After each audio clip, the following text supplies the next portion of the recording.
বিসমিল্লাহির রহমানির রহিম। আসসালামু আলাইকুম আমার ভাই বোনের, আপনারা কেমন আছেন? আশা রাখি ভালো আছেন। ভালো থাকেন এই দয়া করি। আজকে আমি কাবলি বুট্টা পোলাওর মতো রান্না করব। পোলাও না, পোলাওর মতোই হবে। আর এটা আমার মাংসের তরকারি আসলে এটা আমি দিয়ে দিব। বাহির থেকে কোনো মশলা ব্যবহার করব না, এটা দিয়ে দিব পোলাওটার মধ্যে। আর এটা আদা রসুন পেঁয়াজ কেটে নিচ্ছি আর বেগুন ভাজা করব। তো এটাও ওর মধ্যে আমি তেলও দিয়ে দিছি। আদাটা প্রথম দিয়ে দিলাম, আদা রসুনটা। এটা সাদাভাবে রান্না হবে, খালি ওই মাংসর এইটু দিব।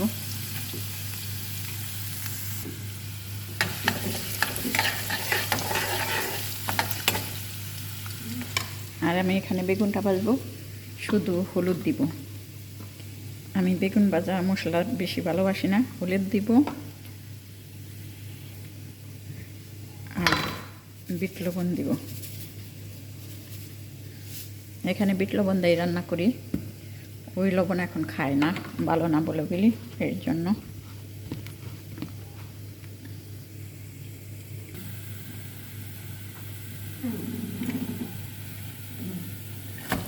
এখন পেঁয়াজ আর কাঁচামরিচটা দিয়ে দিলাম।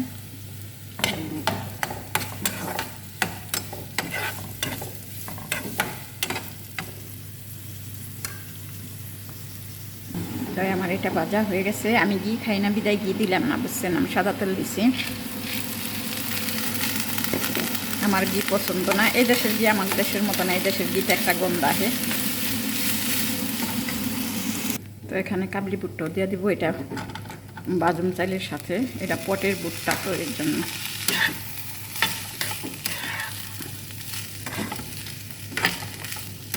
এটা তো চিকেন সালুনে রান্না করলে বহু স্বাদ হয়। আমি এই বুটটা ব্যবহার করছি, পটের ভিতরে যে থাকে।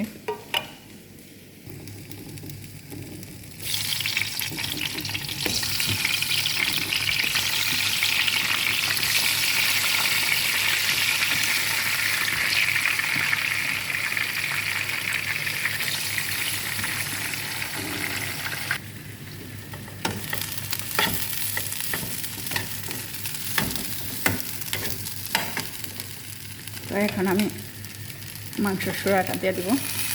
আলুগুলি আমি বাইসা ফেলাই দিছি, আমার কাছে ভাল লাগে না, আলু মিঠা লাগে।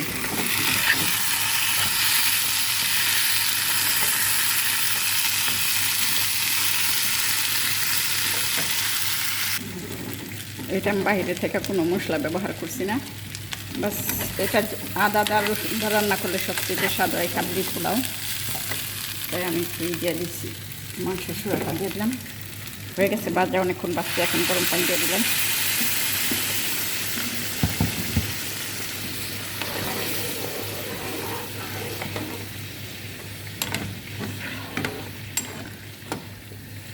দেখি লবণ হয়েছে নি, লবণ একটু লাগবো, একটু বিট লবণ দিয়ে দিলাম। এই লবণ বাহিরে থেকে গরম মশলা তেজপাতা এগুলো ব্যবহার করলাম না, কিসের জন্য, মাংসর মধ্যে আছে, আবার ফিরে বেশি রকম গন্ধ করবে, এর জন্য করলাম না, দিলাম না।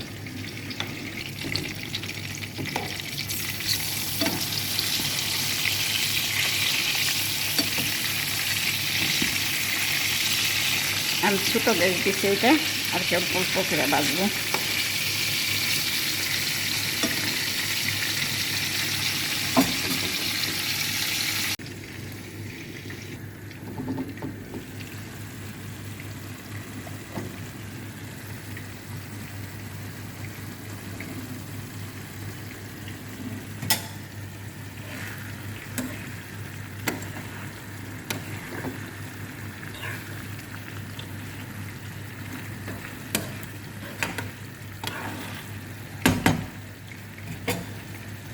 হইতে থাকে এটা, তখন আপনারা আমার সাথেই থাকেন।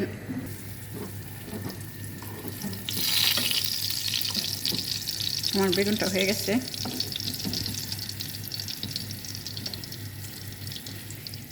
এটা রাখলাম, আসেন তেলটা সব শুষা খাই হেলে বলে ভালোই মনে, তেল কিনে থাকলে ভালো হয় না। এই তো আমি কেন বেগুন ভাজায় মরিচ দিই নাই, আমার কাছে বেগুন ভাজা শুকনো মরিচ দেয়, খাইতে স্বাদ লাগে।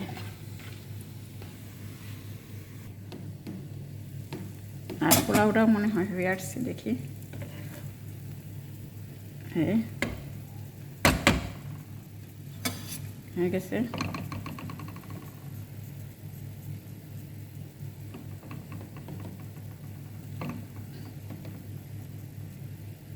আদার তো এর জন্য আমি এই যে সস পাতাটা দিলাম, আদা রসুনের। তো হইতে থাকে, আর হয়ে গেছে বাস। এখন বন্ধ করে দিব গ্যাসটা।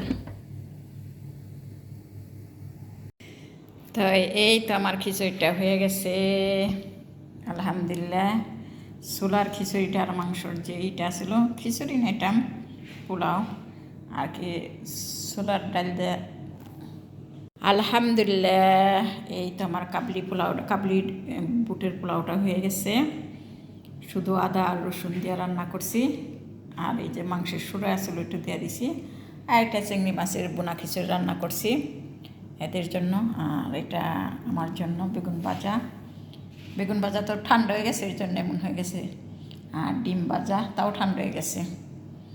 আর এটা হলো শাক ভাজি করছি।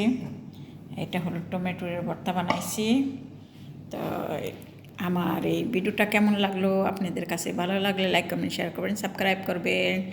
সবাই ভালো থাকবেন, আল্লাহ সবাইকে ভালো রাখে। তো আর আমি রুমে যাই না, কিচেনে বই এইসব খায় ফেলাই দিই। এটা কিচেনের টেবিল, এখানে বৈশাম পেঁয়াজ মরিচ কাটাকাটি করি, আনাজপাতি। তো এই তো কিচেন সারছি আমি, আবার এখন এগুলো ঠিক করছি এর জন্য। এই তো, তাই আমার কোনো কথায় যদি ভুল ত্রুটি হয়ে থাকে তাহলে ক্ষমা করে দিবেন। সবাই ভালো থাকবেন, আর বন্যাত মানুষের জন্য দোয়া করবেন। আল্লাহ সবাইকে হেফাজত করে রাখে, ভালো রাখে, এই দোয়া করি। আল্লাহ হাফেজ।